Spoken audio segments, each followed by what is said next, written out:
Okay, guys, I didn't play that many games in July, but this stack is by far the heaviest and the tallest stack, so let's go ahead and get into my top 5 games of July.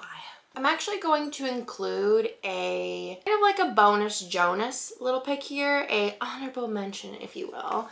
And that, my friends, is Nemilia? Who actually knows, but I love this game. It is by Lucky Duck Games and it is such a small little box. And I was mostly drawn in by the box graphics, which happens quite often, and thought this will be a cute little game. Nah, she's tricky. Even with the easy cards, she gives you a run for her money, and this is a really cute hand passing card placement, tile placement, but they're cards game. You have some different conditions that you're working towards to build up your little, I guess, like sanctuary of sorts. Your different objectives. Oh, your animal reserve. And you have to place the cards like on top of each other. And there's a little bit of rules for that as well. But this is such a fun game, and I think that this is going to be a travel staple for me. So just wanted to give a little shout out. I would say that's number 6 for me of my favorite games for this month. Number 5, we're going to go ahead and do Rival Restaurants. And this game is so stinking fun. It is by Gap Closer Games, and I am oddly obsessed with it. Hannah played this game at 2-player. It is 2 to 6, and she didn't like, she was like, it was good, but I think this is one of those games that the more people you play with, the more fun it is, because there's a lot of like bidding and you can like bargain and swap and trade, and I think that is so fun. I also really have found that I like the theme of cooking, like having recipes that you cook. It's funny because whenever we played Cryptid Cafe, which is another game that has like monsters where you're cooking, it's kind of boring, but this one was so fun. Collecting all the different ingredients for your restaurant, and you like level up your restaurant's popularity, which gives you more like power-ups of sorts. So love this. Also like how many like different restaurants and different chefs there were. The different chefs have different abilities, and then the different restaurants also have different kind of vibes. I mean, like you get different power-ups whenever you level up, which I think is super fun. And there is also a expansion for this, which I think would be really fun once we play it more. But we only played this once, but I want to play it again ASAP because it was just a blast. Me and Nick kind of like teamed up a lot, which was fun. Usually we're working against each other, but that one we were working together, which was quite cute. The next one that I want to mention is Everdell Far Shore, and I actually like this way more than I thought I would. I think everybody else is like, it's very like similar in how much they like Everdell, like just basic, and I think I like this one better. I really like the like theme and components of the shore and all of the water animals and like the little habitats and things like that. I like the tracker around the outside that gives you bonuses based on sometimes like you playing a card if it meets the conditions on the top, or if you have a card that's like a green card, if you've played before, it's like the leaf card that says you can move your boat forward, and those are like your base victory points. And then there is these 2 fun spots here that this one you could discard any amount of cards and then draw up to the hand limit, and then this one you could discard up to 3 cards and get any resource, and those anyone can go to, which I feel like it makes it easier to like get a lot going faster if other spots are taken. And I also like the set collecting that was kind of added, that kind of gives me my little Everdell with collect. Well, there is a little bit of it in my Everdell, but I like this version where it's like you kind of get more points for the more you collect, which is fun. The only thing I don't really love is the tree or the lighthouse. I think it's kind of pointless, and I don't like how it doesn't like fit on the board like in Everdell, but otherwise I really love this game. I like it more than Everdell. I think there's just more going on. I know Everdell has like all those expansions and stuff, but I just, for some reason for me, expansions like kind of seem intimidating to like add to it for some reason. Like Wingspan's the only one that I've really like gotten into, but that just seems easy because it's like more stuff, whereas the expansions for Everdell seem like more rules, more things going on. But yeah, I've been really enjoying this, and I'm the only one who really likes it more than Everdell in our game group, but I have been enjoying it, and I will be hoping that we play it again soon because it's super fun. It only goes up to 4 players though, right? That's the only downside, and we are a 5-player group. I think one of the Everdell expansions makes it up to 5, I believe. This is 1 to 4. But I love it. But I also really like My Little Everdell, and nobody else was really like super into that one, but I thought that that one was really cute as well. And also, if you have this, or have you seen it, is there like less text on the cards? Because that's always been my thing with Everdell, is I feel like I'm always looking at the bay and I'm like reading paragraphs and I'm like, I don't even know what this card means. And then by the time it comes around, all new cards in the bay, and I'm like, I have to read these all again. It's gonna take me forever. But I feel like these are like, for some reason, easier for me to comprehend. But everyone else says this in my head. Let me know. Then that was my number 4. So let's go into my number 3. And this is hard because I really love all these like quite equally. But I'm gonna go ahead and say that my number 3 is Distilled. And this one, I really debated on it because I think Hannah was more like looking at buying it. And I was like, I love how big and heavy a box is. Like, if the heavier the box, the more hope I have. The heavier, the bigger. And this was like 70 bucks. So I was like, I don't know, I should watch out how to play first.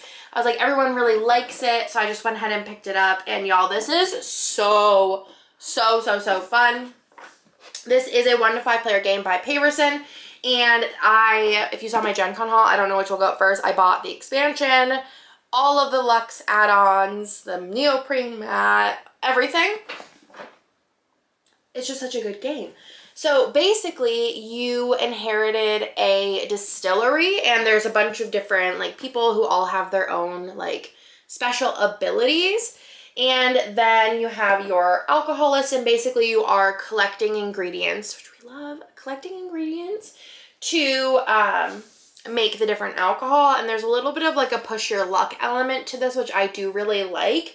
And you basically have to take all your ingredients and put them in your wash back, which is basically kind of like where you're going to make your alcohol.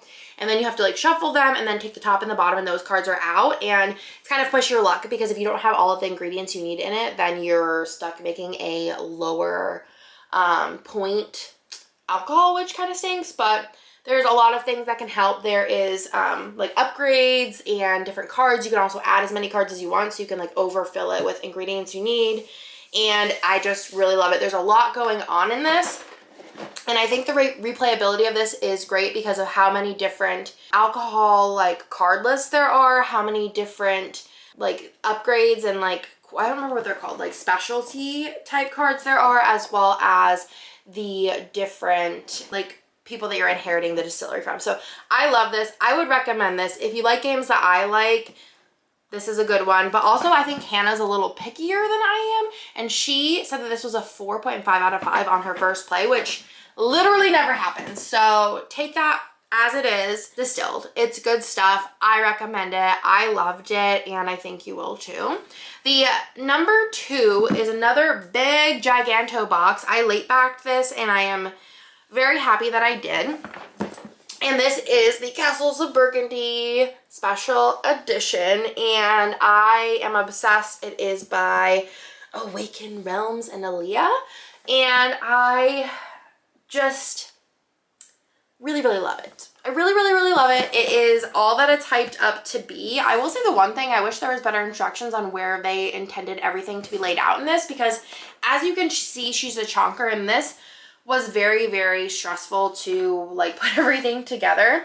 But let me go ahead and show you the back. So this is obviously not a new game, but this is the special edition, and I am obsessed. I think the quality of everything in here is so good. I love there is like 2 layer boards and I think a 3-layer board. I haven't played all of the, like they're called expansions, but I think that they're more modules.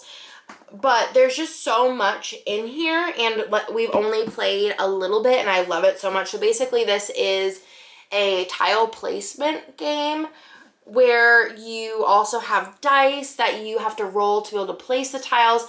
And then that kind of reminds me of Azul's Queen's Garden, where you have the tiles you're bringing in, but you can't place them until it like meets the like dice that you're rolling. So it's like getting something but you can't place it yet. I like that because it just makes the game a little bit more difficult than being able to just get a tile and place a tile. And I also love about this game is that some games, the 2 to 4 player is very different. 2 player and 4 player, it's a very different gameplay. And this is a game that the 2 player is on one side of the board and the 3 to 4 player is on the other side, which I really like because it creates more balance whenever you have different player counts.